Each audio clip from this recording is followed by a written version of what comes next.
And it was really nothing. I could really find nothing. The Christians wouldn't accept me because I was tattooed up and looked like a biker, and that's what they saw when I walked in. And the bikers saw the tattoos walk in, but then they heard a Christian talking. So I put myself into a spot where I couldn't go either way. I could deal with either way, but I couldn't become part of either way.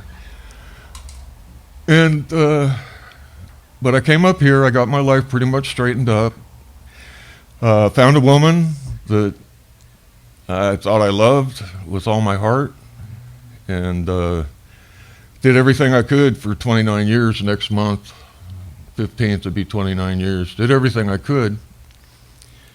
But my wife didn't see the same value in the vows we'd made.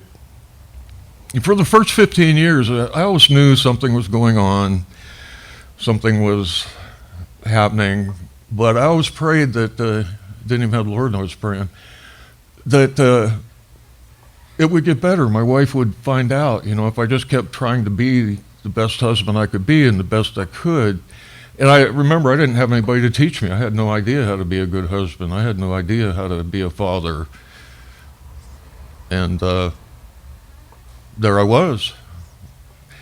So for 15 years, I put everything into my marriage I could.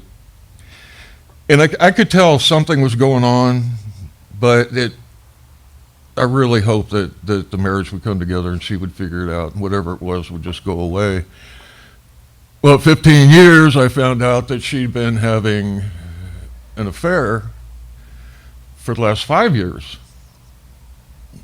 And of course, it was just on the phone. But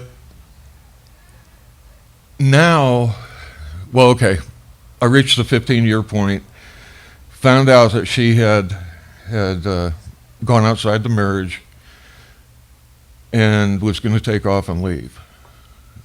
And I'd been searching for something for a while, and I was talking to people about God and different religions and the new wave Christianity, and I knew that nobody was telling me the truth. I just felt like there's something that's not here. So I came home one day and I looked at my wife and I said, I've been talking to people about religion. And she turned around and she picked up this book off the counter. She said, I was going to throw this away, but a lady at work, her name is Carol Williams, and she's a Jesus freak beyond belief. She said, Carol had given you this book. She didn't even know me, she'd just seen me.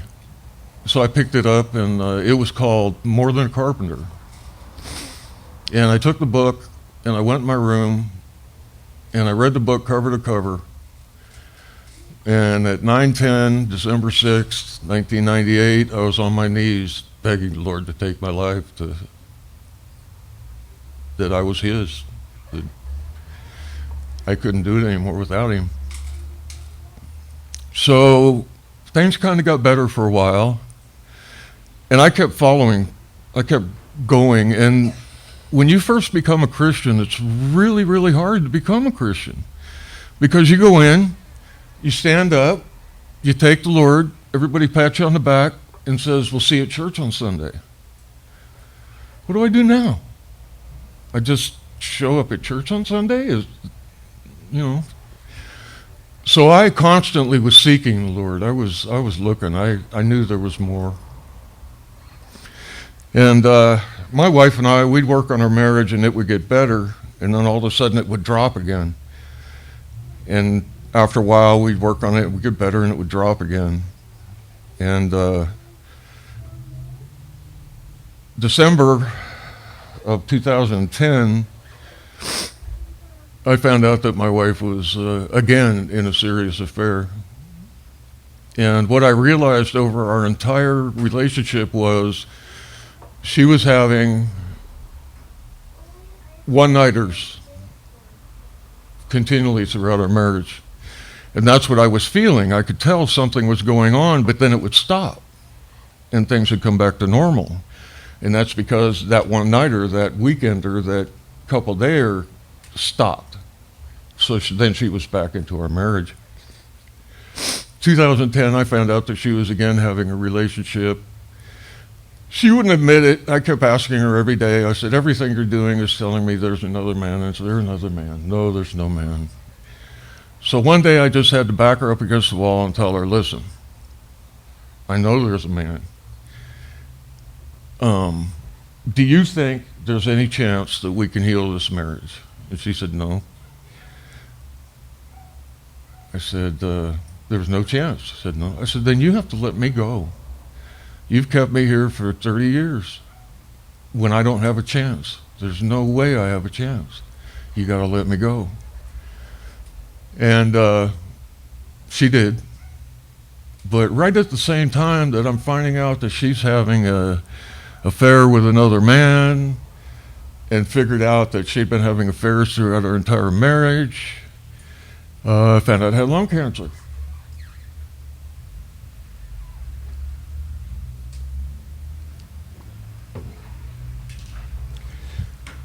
Well, her and a boyfriend couldn't even have enough respect to put it on hold till I could take care of my lung cancer.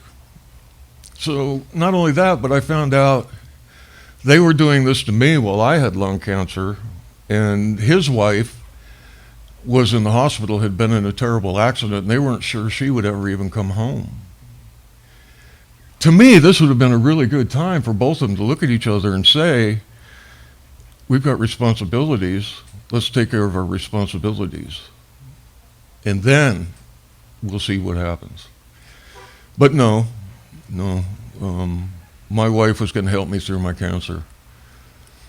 And I didn't really want her to at that point in time. But she was going to help me through my cancer. And it got closer to the time for the surgery. They were removing half a lung. Got closer to the time for the surgery, and she comes up one day and says, would you mind if Mike came to support me during your surgery? I minded a whole lot. So he didn't come, and after the surgery was over, I wouldn't let anybody come and see me. I didn't want her coming in. I have 3 sisters who I love with all my heart that all think I'm dead as far as they're concerned. Once I became a Christian, that was pretty much it as far as what I did have with my family. Hadn't talked to my sister in 9 months. Had a funny feeling she was going to show up in the hospital. So I wouldn't let anybody come in. I would have let my daughter come, but it was such a distance that she couldn't. She came for the surgery, but she couldn't come down every day and visit me. And I look up one day, the second day, had surgery the day before, had half a lung cut out, had 5 tubes in me. I was on more drugs than I'd ever been on. And I look up, and who comes through the door but my sister? I tried to tell her that this really isn't a good time. I'd be happy to talk with you, but let me get out of the hospital.